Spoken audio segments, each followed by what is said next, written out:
How you guys doing out there? It's the chosen one in the building.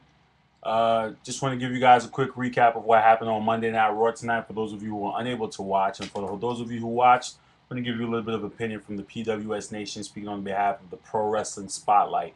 This is the chosen one in the house. I'm here to recap Raw, and what an amazing Raw it was. Now, let's begin with CM Punk opening promo. He started to explain what happened with his contract negotiations, why he came back, interrupted by the new COO Triple H, Hunter Hearst Helmsley, and a great back and forth promo we saw between those two. And I think my mouth dropped when the first thing he said to him was like, when he's in bed with his wife, he says this guy is not going to make it, and he also does the before he says that he does the old Triple H Hunter Hearst Helmsley kind of like pose or whatever like Triple H used to do back in the day, back in the '90s. It was just mouth dropping. My Facebook was going crazy. I know everyone was going crazy on Facebook talking about that moment, and I think that defined what CM Punk is here to do, and it's to do jaw dropping moments. And as soon as he leaves, he drops the mic and says pipe bomb.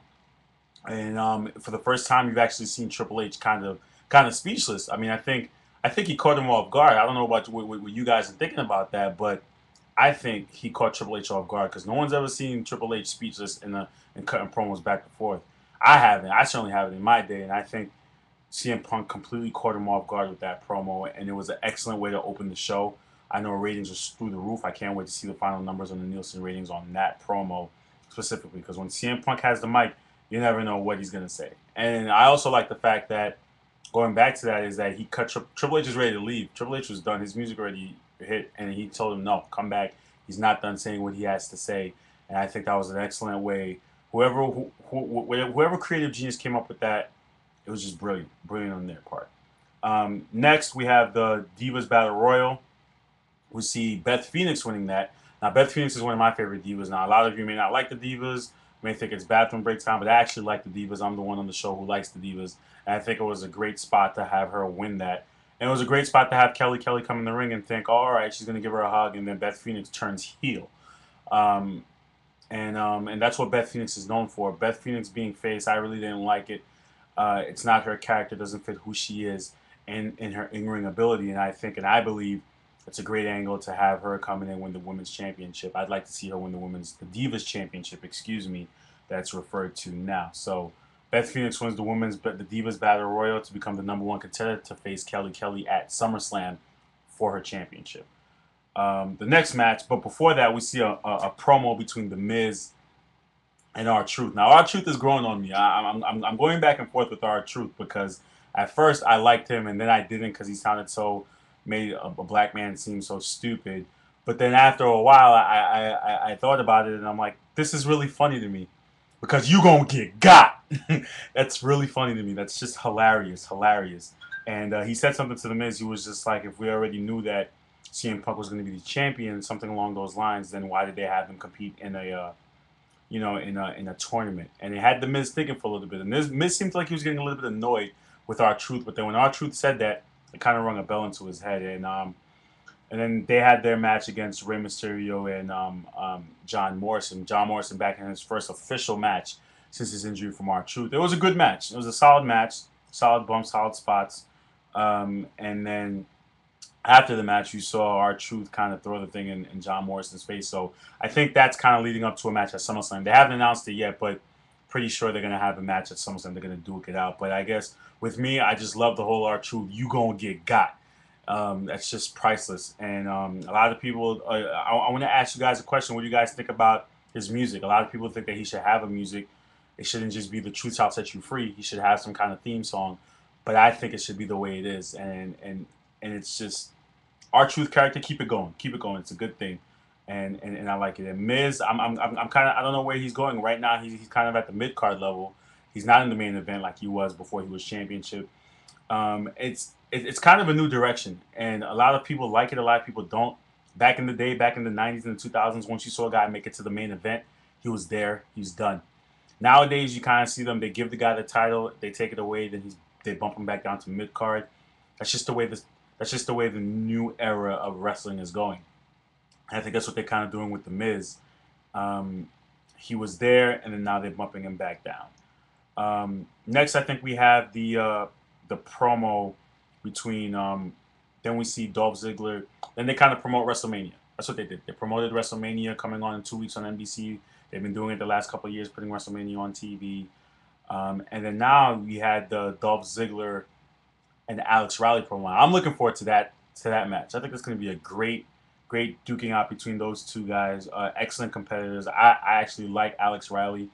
I think having them feud for the U.S. Championship is going to be a great feud, a great series of matches between the two of them, and hopefully they get to duke it out at SummerSlam. Hopefully they don't prolong it and wait for the next September pay-per-view, and they let those guys duke it out at SummerSlam because Alex Riley is working his way up, and I definitely like to see him win a championship. So they cut themselves a promo, which is a pretty good promo.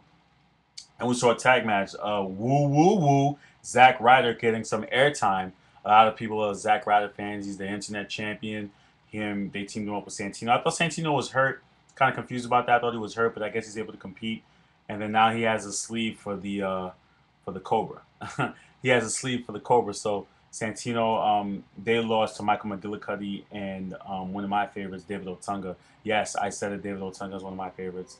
Out of the Spotlight colleagues don't agree with that, but David Otunga, I kind of like where he's taking his things with that. And that was that tag match. And then we saw one of my favorites, Alberto Del Rio. But you already know that. Alberto Del Rio, he fought Evan Bourne. And Evan Bourne, he gets a push. He doesn't get a push. We don't know where that's going. Obviously, Alberto Del Rio ends up winning the match.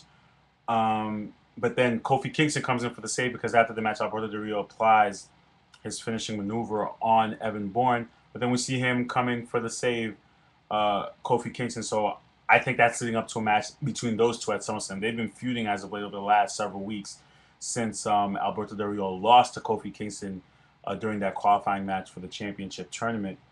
It's an interesting feud. To me, I just want to see Alberto Del Rio win the title. Rumor is he's going to win it for the Mexican tour. So hopefully he wins it by then. I definitely like to see Alberto Del Rio win the championship. That's my guy, and he has it. He has everything. He has one of those factors. It's just like one of those Brock Lesnar factors that he had it instantly, and no one can say anything to him about that. And I think what he's doing is just great. So continue pushing Del Rio, continue going with that angle, and most likely he's going to fight Kofi Kingston at SummerSlam in the match. And finally, our last promo see Triple H come out and he's about to make an announcement. Then Johnny Ace, John Laurinaitis, makes an appearance and he says he starts talking. I don't see the point in that. I really don't see the point in that. Maybe it's an angle building up between front office and Triple H, but I really don't see the angle in bringing him back and seeing to what he has to say because it's pointless to what he has to say. He says John Cena should be stripped of the title. Then John Cena comes out, gets his pop, and he says he's going to punch him in the face again. Long story short, he says he wants to punch him in the face like he did at Money in the Bank. And then Triple H is about to make his decision. And then CM Punk makes his way to the ring and he says, oh, no, he can't do that. And then as they're both about to get into a CM Punk and John Cena, Triple H lays down the law. He says, title for title, SummerSlam. We knew it was coming. What I would like to see is what I thought would be perfect fit. The last time they had a title versus title was Razor Ramon versus Shawn Michaels. And we saw that at WrestleMania 10. And they put them together in the first ever ladder match. Now, let me get your opinion on this. Do you guys think... I thought they would have made it a ladder match. I thought that would have made a lot more sense to have a title versus title in a straight-up ladder match. It would have been great. It would have been great to have that. But they didn't. They're having it in a regular match, title for title, one undisputed champion. And they're going to duke it out at SummerSlam. I really don't know what angle they're going to go with, who's going to win the title. But it's really interesting. And I would like to see them do it in a ladder match. So maybe they might change their mind. I doubt it. But it would be ideal to have them in a ladder match. And that's basically your wrap-up for Raw. If you guys have any questions, you could log on to... if you guys have any questions, you want to see some rumors, log on to www.pwspotlight.com for your rumors every day. Again, www.pwspotlight.com. Log on to our fan page. Log on to our group. Log on to our Twitter @RealPWS. We're going to be filming a new episode. It's going to be out next week. Thank you for tuning in to the wrap-up show. On behalf of the Pro Wrestling Spotlight, this is The Chosen One, and we'll see you guys soon. Take care.